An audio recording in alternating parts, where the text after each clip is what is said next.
bela dan beli produk kita, ya. Jadi produk Banten itu semua teknologi tinggi sampai dengan produk-produk sederhana ada, dan belilah itu yang ada di Banten, buatan Banten.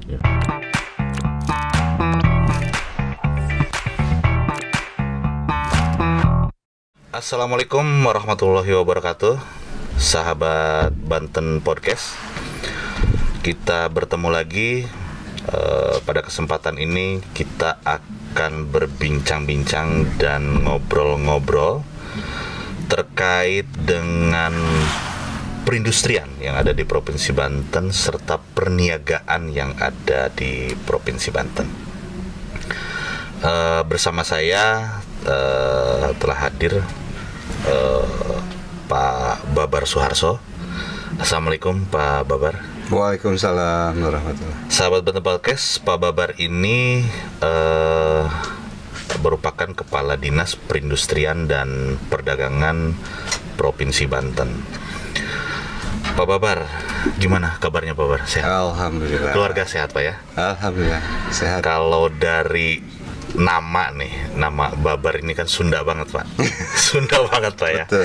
Artinya itu kalau tidak salah melahirkan Pak. Iya, lahir. Jadi, atau melahirkan. Lahir atau melahirkan. Ya mudah-mudahan Pak Babar ini selalu melahirkan ide-ide yang cemerlang untuk Provinsi Banten. Amin. Pak Babar, ada hal yang ingin saya tanyakan sebetulnya mengenai apa sih tugas pokok dan fungsinya Perindag. Mungkin banyak masyarakat yang belum paham tentang tugas pokok Perindag sendiri. Ya, jadi makasih. Assalamualaikum warahmatullahi wabarakatuh. Waalaikumsalam. Saya Babar Suharso. Jadi ada Babar, ada Suharso. Jadi dua nama itu. Dua nama, satu Sunda, satu Jawa Pak ya. Suharso itu Su itu baik, Harso itu gagasan, ide baik. Jadi insya Allah melahirkan ide-ide baik. Amin ya. Dan pas jadi di Disperindag ini kenapa? Jadi Disperindag ini mempunyai tugas pokok ya. Tentunya karena daerah Provinsi Banten ini sebagai daerah otonom sejak tahun 2000 itu kita melaksanakan urusan otonomi, urusan perdagangan dan urusan perindustrian. Nah ini sebagai daerah otonom tentunya kita punya kewenangan penuh melaksanakan urusan ini. Hanya saja urusan ini urusan pilihan. Bukan urusan wajib. Urusan pilihan tuh maksudnya gimana Pak? Nah ini jadi kalau urusan wajib kan terkait pelayanan dasar. Ya kesehatan, pendidikan, nah itu wajib. Tapi kalau urusan pilihan itu tergantung potensi daerah. Nah di Banten ini ternyata secara ekonomi, secara PDRB, sektor perindustrian dan sektor perdagangan ini ranking 1 dan ranking 2. Artinya kontribusinya ini sampai 43% PDRB, pendapatan domestik brutonya itu 43% itu dari dua sektor ini. Nah, jadi hampir semua sektor ini mendominasi secara ekonomi. Sehingga Disperindag harus mampu menjamin ekonomi daerah Banten dari sektor industri dan perdagangan tetap tumbuh, maju, dan merata.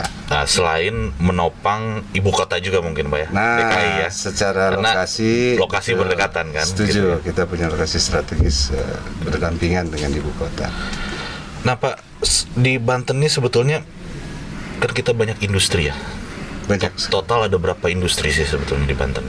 Nah, sampai saat ini perlu masyarakat tahu bahwa di industri ini yang kami catat ada namanya Sistem Informasi Industri Nasional atau SINAS. Jadi semua industri harus terdata. Dan data yang ada di Banten adalah sekitar 3.550. 3.550. Industri banyak Pak ya? Besar sedang. Kalau yang sekarang yang terupdate itu Pak ya? Terupdate yang ada di dalam sistem informasi. Soalnya kalau nggak salah kan karena COVID ada beberapa industri yang sudah hengkang ya dari Banten. Sebetulnya tapi ada yang masuk lagi mungkin. Yang antara yang baru dengan yang berhenti beroperasi itu hampir balance. Hampir balance ya. tapi ada yang berhenti sementara. Sementara. Nah, di samping data tadi, ada juga yang namanya izin operasional. Izin operasional, mobilisasi, dan kegiatan industri atau IOMKI. Ini adalah dasar ketika industri melaksanakan operasional selama pandemi, itu harus mengantongi izin IOMKI ini. Nah, kira-kira ini data tadi menunjukkan bahwa ada industri yang beroperasi, ada yang tidak. Yang tidak operasi. Tapi kalau kita pantau, izinnya ada tapi dia berhenti karena memang tidak ada permintaan. Nah, ini terpaksa biasanya pekerja dirumahkan. Tapi nanti suatu saat dipanggil lagi pekerjanya karena sudah ada permintaan. Nah, alhamdulillah ini pertumbuhan industri di Banten triwulan 2 2021 ini sektor industri cukup tinggi, menyumbang cukup LPE. Tinggi ya? Cukup tinggi, alhamdulillah. Pak. Ya, walaupun Covid, Pak ya? Ya, Desember 2020 itu minus 4,6%. Minus ya? Pertumbuhan sektor industri. Di triwulan 2 akhir Juni 2021 ini kita udah positif. Udah positif sekarang. Positif 4,8. 4,8. Nah, jadi 10% lebih kita 10% naik dari minus ke positif. Minus yang 2020 akhir itu ya. Ini mendongkrak LPE Banten menjadi 8,9. Positif. Betul. Yang tadinya negatif. Iya. Nah, gitu. Nah, gini Pak. Ini kan kalau frame masyarakat, industri itu sudah pasti pabrik.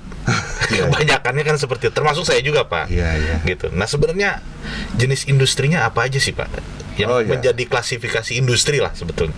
Industri ya, batasan industri sebetulnya sektor yang mengolah sebetulnya, industri pengolahan. Kalau definisi bahasa Inggris, industri itu ya bisnis. Termasuk mengolah anak juga Pak, industri. Ini industri reproduksi.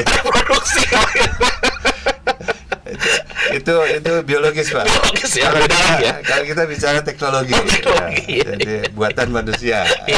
Iya. Nah, ini industri ini lebih kepada bagaimana mengolah sumber-sumber daya, sumber-sumber bahan baku menjadi barang-barang yang lebih nilai ekonomis. Nah, ini kita di Banten ini memang mempunyai keunggulan. Industri baja. Hulu hilir ada di kita. Hulu hilirnya ada? Ya. Hulunya kan berarti bahan baku kan Pak? Ya, jadi menghasilkan plat-plat baja, batang-batang baja utama. Nah, hilirnya kan otomotif, bajangan gitu ya. Betul. Ada semua. Di kita kalau bahan bakunya ada juga sebetulnya. Bahan baku. Kalau nggak salah kan ada potensinya masih selatan. Sebagian besar masih mendatangkan. Karena untuk bahan baku, dari bahan baku mentah menjadi bahan baku siap olah, itu perlu proses. Ini yang masih belum ekonomis. Sumber daya yang ada, sebetulnya ada. Tapi kalau kita olah, jadi mahal. Karena volumenya kurang. Tapi secara ekonomis ya masih ekonomis kalau mendatangkan. Tapi yang lebih utama lagi, memang investasi yang ada. Sektor baja misalnya yang ada di Banten ini harus kita sama-sama jaga. Investasinya besar. Artinya di pasaran ini yang kami juga menjadi tugas di Sperindak. Jadi selain sektor perindustrian perdagangan, ada juga kita urusan perlindungan konsumen. Perlindungan konsumen ada juga Pak. Jadi si baja ini harus SNI standar. Makanya semua bangunan ini harus dicek. Semua baja yang dipakai di Banten harus SNI. Harus SNI. Nah, artinya kalau SNI ini berarti kita berorientasi pada produk-produk baja yang ada di dalam negeri. Iya betul Pak ya. Kita punya KS, industri otomotifnya juga ada. Ini harus kita jaga. Ini andalan kita. Betul. Selain itu ada juga petrokimia. Petrokimia hulu hilir juga. Dari mulai biji plastik sampai ke ini nih. Betul. Ada semua pabriknya di Banten. Ada semua Pak ya. Beda dengan di luar Banten ya. Kita hulu hilirnya udah pegang lah semua di Banten Pak ya. Dan yang ketiga, apa yang paling unggul di Banten? Alas kaki. Nah, ini kan pada pakai sepatu nih. Betul. Nah, itu merek-merek sepatu yang terkenal ada di Banten. Hulu hilir juga ya. Jadi walaupun tadi disebut ada industri yang hijrah. Betul. Itu sebagian besar alas kaki. Alas kaki. Dan mereka mungkin mulai merasa kaduhung ya, apa sih namanya? menyesal ya. Kenapa? Karena udah jauh-jauh pindah. Ya. Komponen pendukungnya ada di Banten masih. Oh, Jadi, secara operasional produksinya lebih tinggi akhirnya Ternyata. ketika pindah dari Banten Upah ya. boleh turun. Turun ya. Tapi komponen lain mendatangkan dari Banten. Jadi sama aja ya. 11 ya mendingan pulang lagi lah ke Banten. Bener-bener Kalau siap. gitu. Kalau pulang lagi kita siap. Bang. Iya. Kira-kira itu. Iya, kira gitu Pak ya. Ya. Nah, selanjutnya ini Pak, yang ingin masyarakat ketahui termasuk saya juga, apa sih yang menjadi program unggulan Perindak di iya. RPJM ini Pak ya? Nah, jadi kami di Disperindak ini punya tugas. Ya. Satu, tadi saya sudah singgung Ya. bahwa LPE atau pertumbuhan sektor industri itu harus positif. Gitu kan? Sama, sektor perdagangan juga harus positif. Nah, angkanya berapa? Yang pertama untuk perindustrian itu harus 5%. Ya. Ya, 4,5%. Kalau untuk perdagangan sekitar 3,5%. 3,5%. Pertumbuhannya sektornya. Ya. Nah, ini harus terlampaui gitu. Ya. Kalau pada saat sebelum pandemi 2019, alhamdulillah sebetulnya sudah terlampaui. Udah terlampau ya. Jadi investasi itu rata-rata untuk industri. Ya. Nah, hilirnya industri ya perdagangan, Betul. ekspor. Nah, makanya Banten secara alami memang pertumbuhan itu selalu terjadi positif. Positif. Nah, sehingga program Disperindak adalah menjaga pertumbuhan ini. Pertumbuhan. Nah, tadi bahwa bagaimana caranya industri harus tetap berproduksi walaupun masa pandemi. Betul. Dan dalam catatan selama terjadi pandemi tidak pernah terjadi klaster COVID di industri yang ada di Banten. Artinya protokol di industri sudah bagus, protokol kesehatannya sudah bagus. Nah, ini peran perindaknya apa nih Pak? Nah, di penanganan COVID ini nih? Sehingga program kita ini matchingnya, meskipun sedang pandemi, pertumbuhan industri harus kita jaga. Betul. Dengan cara menerapkan prokes ketat. Nah, prokes ketat ini satu, bahwa setiap industri atau pabrik pengertiannya itu harus ada satgas COVID internal. Oh. Saya aja kalau masuk pabrik harus full APD lah ya, prokes ya. APD, suhu, cuci tangan lah semuanya ya. Bahkan ada yang harus pas cuci tangan nggak ditawarin makan lagi ya? makan dulu baru cuci tangan. Baru cuci tangan ya. Terbalik. Nah, ini memang alhamdulillah patuh gitu ya, mereka dengan prokesnya, sehingga bahkan ada beberapa negara menginvestigasi pertama ke Banten ke pabrik industri, misalnya pabrik alas kaki. Ini alas kaki ini mau diekspor ke negara A gitu ya. Nah, dia datang negara A ini ke sini. Ditanya prokesnya gimana? Kita jamin di situ ada alat-alat prokes, ada SOP-nya, ada satgasnya. Lalu yang terakhir ditanya, buruhnya udah divaksin belum? Nah, jadi peran Disperindak ini satu, program unggulan adalah tetap menjaga pertumbuhan sektor industri dan perdagangan dengan cara mekanisme atau operasional mereka tetap dijaga. Maka kami melakukan dukungan bagaimana industri itu tetap berlangsung, diantaranya vaksinasi terhadap pekerja, dan alhamdulillah ini sudah disupport oleh Dinas Kesehatan Provinsi Banten, dibantu juga oleh Dinas Kesehatan Kabupaten Kota dan bahkan puskesmas setempat, dan bahkan Satgas setempat juga mendukung untuk pelaksanaan vaksin untuk industri tersebut. Nah, bahkan sudah berapa persen Pak per hari ini lah kalau untuk sektor industri cukup tinggi ya, sekitar 70%-an. 70% Pak sektor industri ya. Artinya sudah aman lah ya. Nah, untuk sektor-sektor kritikal itu udah kita prioritaskan. Jadi kami beberapa cek, ternyata kenapa ada yang kurang, yang belum vaksin itu karena alasan kesehatan. Jadi ketika mau divaksin tiba-tiba stres, mungkin ingat utang atau apa. Jadi nggak jadi divaksin gitu. Iya, itu tertunda. Seperti saya Pak gitu. Iya. Tertunda. Jadi kebanyakan begitu saya juga. Gara-gara inget utang aja Pak. Jadi tensi naik biasanya. Akhirnya kita vaksin dulu leasingnya gitu kan. Leasingnya. Yang daging. Iya. Alhamdulillah Pak, kalau sektor perindustrian sangat kooperatif. Sangat kooperatif. Mereka menyelenggarakan vaksinasi terus tertib. Ya. Pakai scheduling penjadwalan vaksin. Jadi tidak terjadi kerumunan. Ya. Betul. Memang Nah, ini itu kan prokesnya udah ditetapkan Pak ya. Ya. Jadi di industri juga tetap harus ada jaga jarak dan sebagainya. ya diusahakan di tempatnya juga memang representatif gitu ya. betul. Ada ruang tunggu, ada tempat antrian. Ya, semprot disinfektan juga. Betul, ya, betul. Jadi jangan sampai jadi klaster vaksin malah. Nah, peran Perindak sendiri Pak di penanggulangan COVID di Provinsi Banten. Alhamdulillah saya beberapa kali mendapat tugas Pak Gubernur langsung. Ya. Memang ada dituangkan dalam satu instruksi Gubernur dalam rangka mengantisipasi penanggulangan COVID.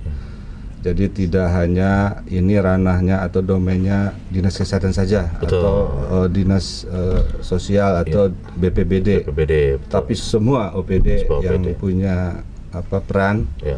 berkaitan untuk melakukan tindakan-tindakan atau upaya-upaya. Ya. Pertama, yang paling kritikal saat itu adalah ketika situasi oksigen langka. Betul, wah, betul. Ini se-Indonesia kalau nggak salah se-Indonesia. langka ya. Nah, ini kita mendata akhirnya kan. Ya. Semua produsen, distributor, agen oksigen ada di Banten. Oh.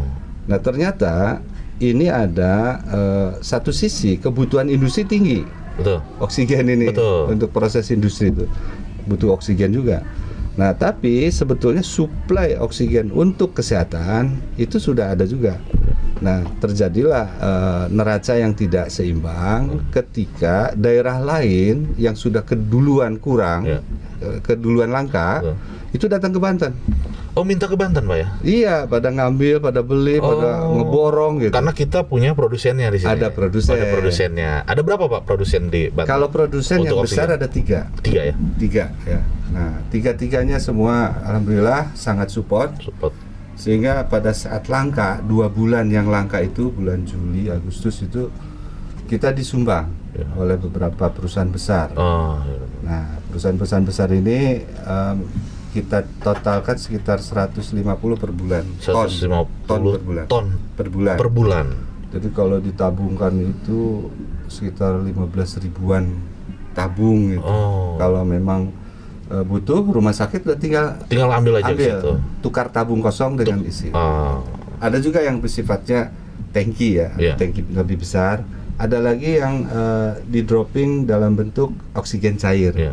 Nah, alhamdulillah Disperindak bisa mengkomunikasikan ini dengan menggalang partisipasi dari perusahaan besar. Dari perusahaan besar. Alhamdulillah Pak ya. Selain vaksin tadi saya juga oksigen. Betul.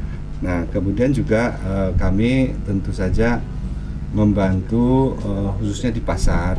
Pusat-pusat Pasar-pasar perbelanjaan lah ya. Fatal juga kalau Ada pasar modern, ada pasar tradisional gitu kan. gitu. Gitu. Nah, ini yang jadi perhatian juga. Iya. Jadi prokes harus ditegakkan, harus diterapkan. Kemudian juga pekerja di sektor ini juga harus divaksin. Soalnya emak-emak itu nggak bisa lepas Pak Nggak tertahan. dari mall Pak. Iya. Ya. Jadi, Dan itu jadi konsen khusus Pak ya. Terutama Konsen. emak-emak lah ya. ya, boleh ke mall tapi harus full vaksin. Harus full. Vaksin. Iya. Dan nggak boleh bawa balita. Oh, nggak boleh bawa. Nah, sekarang sih baru bisa kalau ya. sudah Sudah situasinya udah level 2. udah level 2 kan di kita Pak. Nah, ini menarik Pak kalau mengenai tadi pusat perbelanjaan dan sebagainya ini. Intinya perniagaan lah. Perniagaan. Nah, ini kan era digital Pak. Era digital. Iya, Nah, iya. apa sih kan namanya Dinas Perindustrian dan Perdagangan. Perdagangan. Artinya apa sih dinas di era digital ini produk apa yang ditawarkan oleh Dinas Perindak Provinsi Banten? Nah, ini menarik sekali. Kelihatannya tuntutan ke depan sektor industri saya sudah menuju 4.0. Artinya di dalamnya proses produksi industri itu sudah berbasis IT juga. Ya. Jadi sekarang itu tidak ada satu produksi utuh, misalnya satu mobil di satu negara. Ya. Sekarang tuh produk-produk itu sudah antar negara. Betul. Mungkin mesinnya di negara ini, karoserinya di negara ini, perakitan finishingnya di negara ini. Jadi global system. Dengan global system ini membutuhkan tadi teknologi industri, teknologi IT. Nah, dengan produk yang seperti ini membutuhkan sistem perdagangan yang juga berbasis IT. Artinya sudah harus e-commerce. Nah, untuk sektor yang IKM tentu saja masih orientasi pasar domestik. Nah, ini yang sedang kita pacu supaya produk-produk lokal itu sudah bisa tampil di platform digital. Nah, digital lokal minimal ya. Bahkan untuk produk-produk UKM ini kita sedang usahakan, ada beberapa kota kabupaten di Provinsi Banten yang sudah menerapkan e-katalog. Oh, e-katalog. E-katalog produk IKM atau UMKM. Nah, misalnya air minum dalam kemasan produk UMKM. Masukkan di e-katalog. Nah, ketika pemerintah daerah mau pengadaan barang pemerintah, beli itu tinggal ngeklik aja ya. Iya, kan ada di e-katalog. Beli dari situ aja. Nah, untuk menyajikan toko digitalnya atau websitenya, itulah yang kita kerjakan bersama-sama, baik itu Dinas Koperasi, Disperindak, ya kan. Bahkan kita libatkan juga BUMD. PT Agrobisnis. Oh, ada BUMD di kita, Pak ya? Nah, ini dia harus berperan di depan. Karena kalau dinas nggak bisa berbisnis. Iya, betul. Harus agrobisnis. Iya, harus agrobisnis, Pak. Nah, ini peluang-peluang yang besar ini, satu sisi ekonomi kerakyatan berjalan melalui e-commerce, satu sisi nanti ada lagi strategi penjualan pasar global berbasis e-commerce gitu. Jadi e-commerce ini segmennya pasar domestik, juga global atau ekspor. Betul. Nah, ini yang kita bangun dan kerjasama. Ya, soalnya kan ini sudah banyak istilahnya sekarang ini kaum rebahan, Mbak. Orang ini kan pengen beli ini, cukup ngeklik ini, cukup ngeklik ini, gitu kan? Iya. Nggak kerasa. Taunya badan gede aja. Makan iya, jalan-jalan enggak kan? Dimanjakan dengan teknologi. Iya. Nah, kalau nggak saya sempat dengar juga bahwa ada lelang digital juga, Pak ya? Oh iya, apa sih itu lelang digital itu? Nah, Pak? Boleh saya sedikit ini sharing. Jadi baru tahun ini. Oh, baru tahun ini. Provinsi Banten menyelenggarakan pasar lelang komoditi hybrid ya. Secara digital dan secara offline juga. Karena yang namanya dagang nggak mau rugi. Betul. Sekali jualan, yang online dijalanin, yang offline dijalanin gitu. Kan barangnya sama ini juga. Iya, betul. Ujung-ujungnya kan harus offline juga kan, harus keterima. Betul. Jadi pasar lelang komoditi ini Dinas Perindustrian Perdagangan disupport oleh Kementerian Perdagangan melalui Badan Pengawas Penyelenggaraan lelang komoditi Bapepti. Ini diberi fasilitasi ya APBN. Nah, kita uji coba. Alhamdulillah kemarin 3 kali kita dilaksanakan. Yang pertama masih offline. Jadi kita tes komoditi apa sih yang bisa kita jual. Nah, ini hanya terbatas di komoditi bahan pokok yang memang dihasilkan di Banten. Ada cabai, ada jagung, beras gitu ya, gula aren waktu itu, ada lengkuas, kopi gitu. Komoditi yang di Banten, Pak ya? Yang produk Banten. Ya? Nah, kita cobalah pertemukan nih, si produsen datang, pembelinya juga kita datengin dari retail modern, dari pasar induk, dari BUMD juga, dari pembeli distributor juga ada. Nah, alhamdulillah pertama belum ada transaksi karena masih banyak pertanyaan. Ini produk kualitasnya bagaimana? Nah, berarti kan ini tantangan buat kita. Kemudian kontinuitasnya, karena kan kalau pedagang-pedagang besar atau retail modern itu kebutuh kontinuitas. Jadi dia bukan beli sekali saja, gitu. Seperti ibu rumah tangga kan cuma beli sekali. Volume besar dan rutin begitu belanjanya. Nah, akhirnya di kedua ketiga sudah kita evaluasi, kita perbaiki. Jadi si produsennya kita lengkapi dulu datanya. kalau beras itu dari mana, varietasnya apa, kualitasnya, kadar airnya dan sebagainya udah. Ya. Nah, ini mulai ada peminatan, Mulai ada peminatan. ada transaksi. Nah, mungkin ke depan ini menjadi peluang juga untuk para pelaku, terutama untuk agrobisnis ya, untuk pertanian, peternakan ini bisa. Ayam, telur juga bisa. Bisa di situ. Bisa. Kecuali orang yang nggak bisa kali Pak ya. Jangan, orang bahaya nanti. Bahaya itu. Perdagangan orang. Perdagangan orang. Pidana itu Pak. Kenapa salah? Kenapa asal bisa pidana itu? Nah ini kan otomatis Pak kalau berbicara mengenai perdagangan ada penjual dan pembeli. Iya. Nah salah satunya ini banyak mungkin para pelaku UKM ya, atau IKM juga mungkin, yang mereka kan perlu memenuhi persyaratan-persyaratan. Contoh misalkan kayak izin apanya gitu kan, halalnya dan sebagainya. Nah di Perindag sendiri mengeluarkan produk perizinan itu nggak sih Pak? Sebetulnya gini, tadi untuk memasuki pasar bebas seperti itu ya, di online kah atau di pasar retail, apalagi ekspor, semua itu ada syarat. Semua ada syarat. Nah, jaminan mutu terhadap produk kita punya UPTD. Oh ada UPTD Pak ya? Ada UPTD, PSMB namanya. PSMB, pengujian dan sertifikasi mutu barang. Nah ini tugasnya menguji produk-produk yang ada di Banten ini. Yang ada di Banten. Ya, dan kita mengeluarkan hasil uji mutu. Hasil uji mutu itu ada nutrition pack ya. Ini kandungannya apa aja sih? Ya, karena kayak gula aren, kayak konsumen kan kalau beli itu perlu jaminan juga, Pak. Pasti bertanya. Apa sih isinya, kandungannya? Jangan sampai gula aren, isinya oli itu. Nah, itu bisa jadi. Limbah ini. Limbah taunya. Nah, ada juga selain itu kan harus ini halal enggak gitu ya. Nah, kemudian lihat juga expire date gitu kan? Ya, betul. Terus ini mereknya terdaftar tidak gitu kan? Nah, ini kemasannya sudah ini belum, sudah baik belum, sudah memenuhi SNI belum. Nah ini kami semua layani semua itu. Ada. Hanya memang UPTD atau lab yang ada di kami tidak bisa semua laksanakan. Untuk itu kita masih bekerja sama dengan lembaga-lembaga lab yang terakreditasi. Dan juga kerjasama dengan kementerian. Kementerian yang laboratoriumnya lebih lengkap. Ya. Bahkan kita bisa menguji kualitas baja juga ada. Itu di PTSI, pengembangan dan standarisasi industri PTSI. Nah, ini bisa menguji bahan bangunan. Ada Batako gitu ya, atau Hebel itu kekuatannya kan ada SNI-nya walaupun tidak SNI wajib. Nah, ini ada bisa kita uji.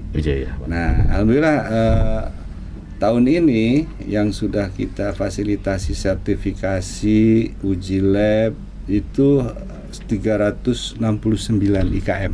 360 tahun ini 2021. Nah, bayangkan kalau dari satu IKM ini ada 5 atau 10 pekerja di situ, setiap IKM itu sudah punya produk-produk besar, biasanya jumlah tenaga kerjanya cukup banyak. Itu kan mencakup 3.000-an ya, 3.000-an orang gitu. Nah, 3.000 kepala keluarga gitu. Per tahun. Pak ya. Nah, ini masih kita bisa kembangkan. 3.000 itu kan baru jenis IKM-nya. Bisa menyerap tenaga kerjanya pun lebih besar juga. Lebih besar. Nah, itu. Makanya kita coba ini terus kita kembangkan, karena UPTD ini, unit pelaksana teknis dinas ini adalah ujung tombak pelayanan langsung yang bisa melayani kepada masyarakat. Jadi mendekatkan fungsi keberadaan Pemprov Banten kepada kebutuhan masyarakat, itu UPTD. Nah, maka kita akan menguatkan layanan-layanan di UPTD. Baik Pak Kadis, ini sangat seru nih ngobrol dengan Pak Kadis Perindag. Sahabat Banten Podcast, barusan beberapa penjelasan yang dilakukan, yang disampaikan oleh Pak Kadis ini sangat menarik, dan mudah-mudahan bisa menjadi ilmu tambahan untuk para sahabat Banten Podcast. Nah, mungkin yang terakhir Pak, tadi kan kita selalu berbicara tentang produsen atau penjual di situ. Nah, di satu sisi ada juga konsumen Pak, pembelinya kan ada di situ. Oh iya. Pembelinya ada. Ya. Nah, apa Pak yang bisa disampaikan kepada masyarakat agar menjadi konsumen cerdas lah bahasanya? Ya, betul. Ini situasi yang sangat situasi disruption, jadi gangguan terhadap suasana urusan transaksi ini menjadi melebar ya, karena dengan adanya teknologi digital. Betul. Kami ada 3 undang-undang yang diselenggarakan. Tadi Undang-Undang 3 2014 itu tentang perindustrian, Undang-Undang 7 2014 tentang perdagangan. Satu lagi Undang-Undang 8 tahun 99 itu tentang perlindungan konsumen. Nah, betul Pak. Nah, di kami ada bidang pengawasan untuk menjaga perlindungan konsumen ini. Jadi satu sisi konsumen harus cerdas, tapi juga hak-haknya harus ada yang melindungi dong. Betul, nah, betul Pak. Ini sedang kami tempuh. Satu, kita sedang keluarkan nanti peraturan gubernur yang terkait dengan penyelenggaraan Badan Penyelesaian Sengketa Konsumen. Ketika ada konsumen yang merasa dirugikan, termasuk pinjol ya. Nah, betul Pak. Ini pinjol kan sekarang bumerang Pak. Bumerang dan jadi apa ya? Ya. Jadi malah banyak masyarakat yang terjebak di situ. Ya, jadi konsumen ini kan ada konsumen barang, jasa, dan termasuk jasa keuangan gitu ya. Nah, kemana masyarakat mengadu? Misalnya ya, awal sih kerugiannya kecil. Bayangkan kalau katakanlah ketipunya 300.000 gitu. Lapornya ke APH misalnya kan mungkin wah ongkosnya udah repot gitu. Nah, kalau ke BPSK ini bisa ada mediasi. Bisa dipanggil nanti yang diadukannya dipanggil oleh BPSK. Nah, ini jadi inilah upaya-upaya melindungi tadi hak konsumen. Dan kalau memang kitanya aktif, dinas, kemudian juga BPSK ada, mungkin si pelaku usaha juga jadi lebih hati-hati mungkin ya. Betul Pak. Gitu. Karena konsumen punya perlindungan. Nah, artinya si produsen juga punya batasan akhirnya kan gitu Pak. Nah, kami juga di samping itu pasti kita mudah-mudahan masyarakat di Banten berhati-hatilah, jadilah konsumen cerdas. Jadi kalau melihat produk itu tadi saya sampaikan, lihat label halal, lihat kedaluarsa, ini ada BPOM-nya enggak misalnya gitu. Nah, harus teliti. Kalau kemasannya rusak enggak gitu. Iya, betul. Nah, ini kadang kan kalau saya terutama Pak, kadang beli itu ya udah beli aja tanpa saya lihat, taunya basi gitu kan. Jadi kurang cerdas saya juga sebetulnya Pak gitu. Baik kawan-kawan sahabat Banten Podcast, sangat menarik sekali obrolan kita hari ini. Dan mungkin terakhir nih Pak, apa yang bisa Bapak sampaikan untuk masyarakat di Banten ini Pak? Makasih. Ini jadi kita sebagai masyarakat Banten pertama harus bangga. Jati diri Banten ada di kita. Bela dan beli produk kita, ya. Jadi produk Banten itu semua teknologi tinggi sampai dengan produk-produk sederhana ada, dan belilah itu yang ada di Banten, buatan Banten. Saya kira itu akan mendorong membangun Banten sendiri. Amin.